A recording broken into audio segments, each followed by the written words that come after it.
We're tracking a developing winter storm heading toward the Ohio Valley and the possible impacts on our weather into central and eastern Kentucky. A safety alert for Eastern Kentucky University students after a woman reports a sexual assault on campus. Friends share their memories of a teenager killed in a car crash.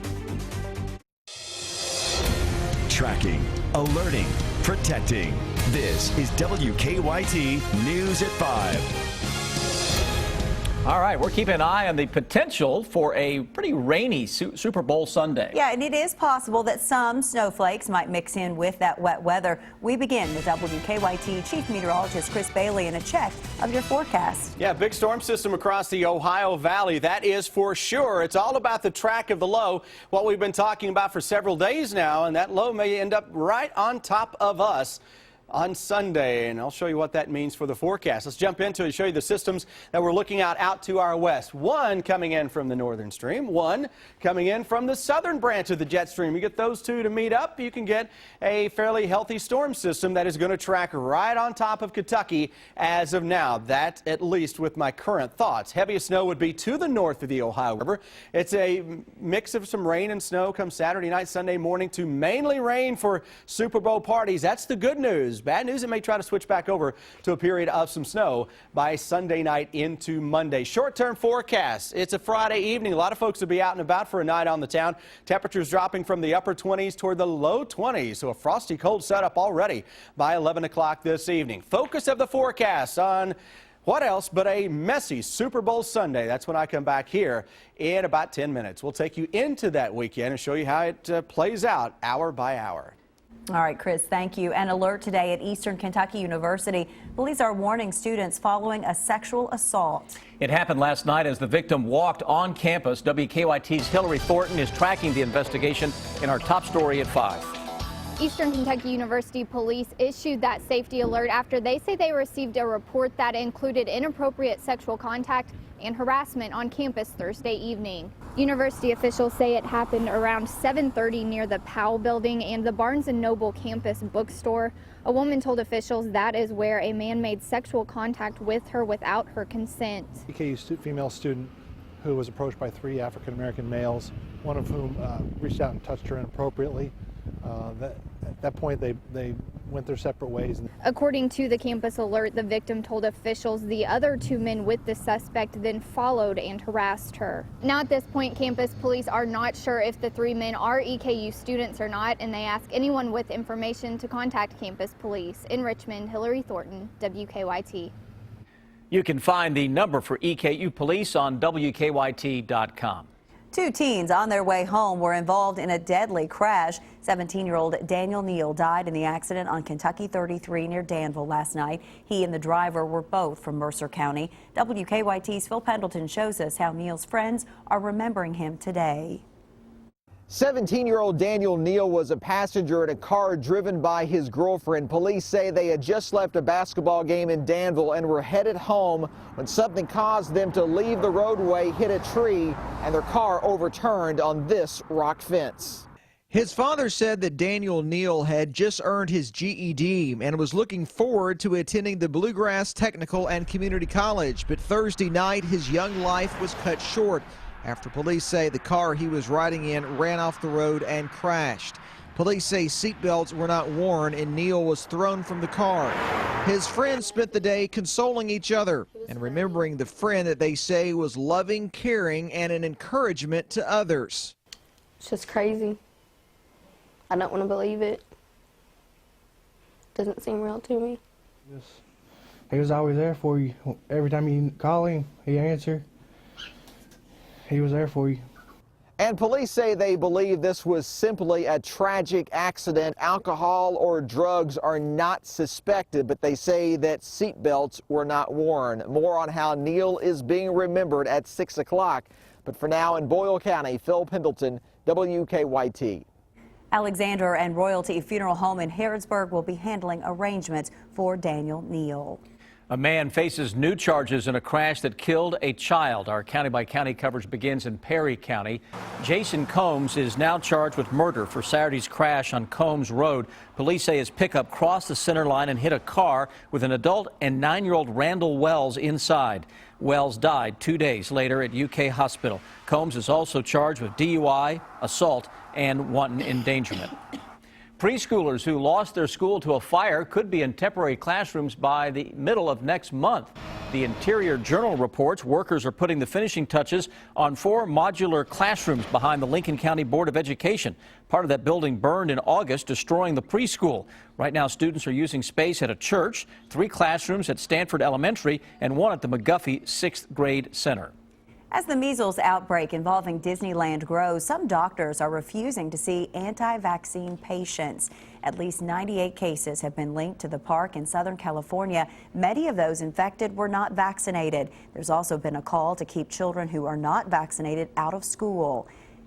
8 states have seen cases of measles linked to Disneyland. Kentucky, though, is not one of them. We talked to the Lexington and Fayette County Health Department to see how much concern there is about measles here.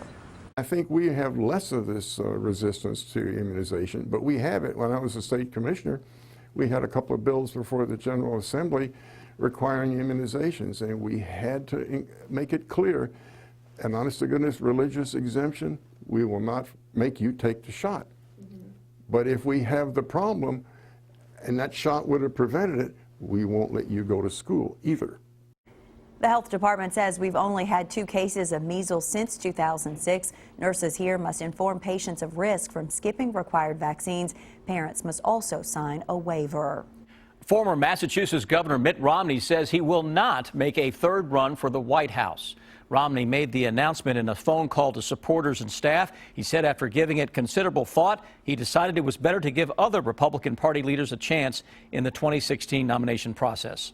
His core weakness was that people didn't think he knew who he was. When you run a 3rd time, that totally underscores that central weakness by suggesting that it's taken you 3 times to figure out who you are. In the phone call, Romney said it was unlikely that he would change his mind. Here's a look at the most discussed stories on our website right now. People are talking about measles. A mother accused of buying marijuana for her daughter and another teenager, and Grimes endorsing Democrat Jack Conway for governor. You can join the conversation on WKYT.com. A woman linked to former Agriculture Commissioner Richie Farmer has been found guilty of an ethics code violation. Today, the Executive Branch Ethics Commission ordered Stephanie Heiser to pay a $5,000 fine for falsifying timesheets. Heiser was Farmer's girlfriend when he hired her as a staff assistant. She held the job from October 31st, 2011 until the beginning of 2012. Her name was Stephanie Sandman at the time. Many times when we talk about breast cancer, we talk about the survivors, and that's true, they are. Recently, I met a Clark County woman who says she likes to think of herself as an overcomer when it comes to her fight with breast cancer. Her message of staying positive is this month's Talk Pink. In the last year, 38-year-old Megan Wilkins has been on a breast cancer journey.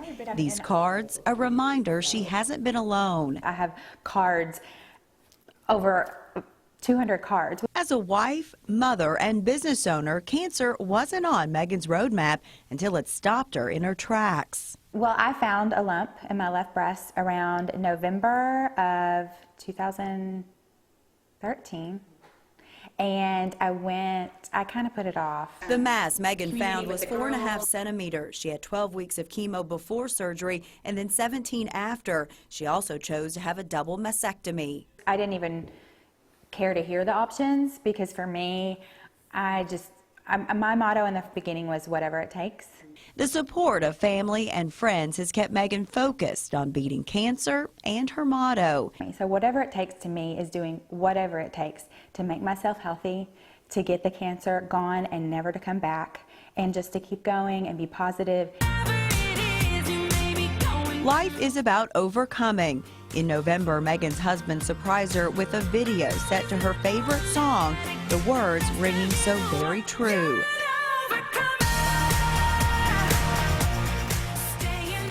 They posted it on social media as a way to remind others to keep fighting in their own journey. You know, you're going along and just you take a right turn and it's not your choice. And all I can say is to just keep positive. You know, you're allowed to have your pity parties and, you know, feel sorry for yourself because it is hard. But the next day, just make sure you wake up with a smile on your face. Megan is still battling her cancer, but to her, it's just another small detour to the finish line. So every day, I'm just going to live to its fullest and not let cancer define me.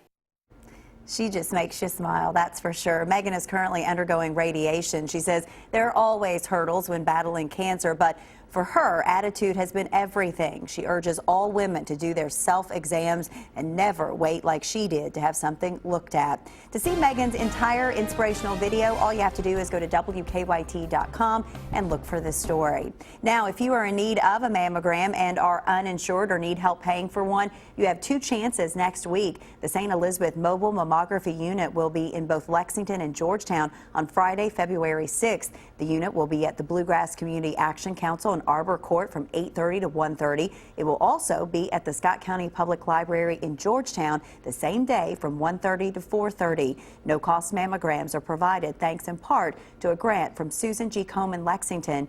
To make an appointment, call this number 859-655-7400. We'll also have this information for you on WKYT.com.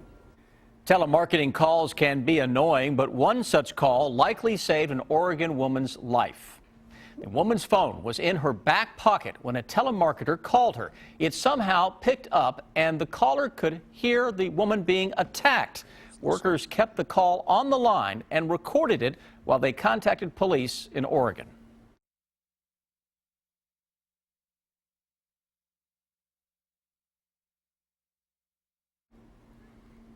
Well, she says as far as she was concerned, the other people in that room were the only lifeline she had, and it probably saved her life. Deputies tracked the woman down at her home and arrested her ex-boyfriend in the attack.